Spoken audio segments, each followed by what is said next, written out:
ಜೀವನದಲ್ಲಿ ಕಾಡುವಂಥ ಕೊರಗುಗಳು.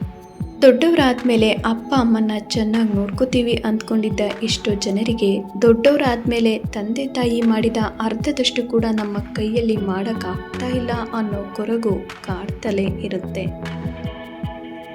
ಮಸಣ ಕಂಡ ಹೆಣಗಳೆಷ್ಟೋ, ನೊಂದ ತಂದೆ ತಾಯಿಯರೆಷ್ಟೋ, ಬೀದಿ ಬೀದಿ ತಿರುಗುತ್ತಿರುವ ಹುಚ್ಚರೆಷ್ಟೋ, ದೂರವಾದ ಸ್ನೇಹಿತರೆಷ್ಟೋ, ಹೃದಯವನ್ನು ಕಲ್ಲು ಮಾಡಿಕೊಂಡು ಬದುಕುತ್ತಿರುವ ಮನಸ್ಸುಗಳೆಷ್ಟೋ.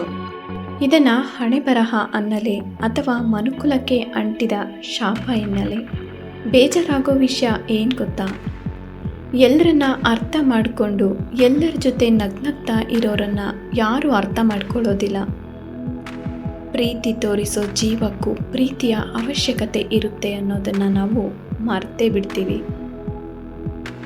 ಪ್ರತಿಯೊಂದು ಸಂಬಂಧದಲ್ಲಿ ಜಗಳ ಆಗುವುದು, ಬೇಜಾರಾಗುವುದು ಸಹಜ.